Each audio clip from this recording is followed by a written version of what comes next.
Сәлем достар, бүгін біз осындай өте жұмсақ әрі дәмді болып шығатын тоқаштарды жасайтын боламыз. Менімен бірге жасап көріңіздер. Алдымен 250 мл жылы сүтімізге дрожжи саламыз. 2 чай қасық салдым. Мен осындай дрожжи қолданамын, өте жақсы көтеріледі. 1 ас қасық қант, бірнеше ас қасық ұн саламыз. Барлығын араластырып, бетін ыдыспен жауып 20 минутқа қойып қоямыз. Дрожжымыз біраз көтерілу керек. Бізде осылай көтеріледі. Жарты шай қасық тұз салып, 100 грамм қант саламыз. Сұйық майдан 30 мл құямыз. Және еріген сары майымызды құямыз. 2 жұмыртқа, 1 жұмыртқаның сарысын алып қаламыз бетіне жағу үшін. Барлығын араластырамыз. Енді ұнды ақырындап саласыздар. Қатты көп салып жіберудің қажеті жоқ. Қамырларыңыз нығыз болып кетеді. Қамырларыңыз осылай біраз қолға жабысыңқырап тұру керек.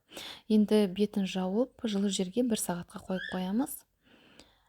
Енді үстелдің үстін біраз майлап алып, осы қамырымызды қойып, 2-ге бөлеміз. Бірдей бөліктерге барлығын бөліп шығып, кез келген форманы жасасаңыздар болады. Мен де бүгін 2 форма жасайтын боламын.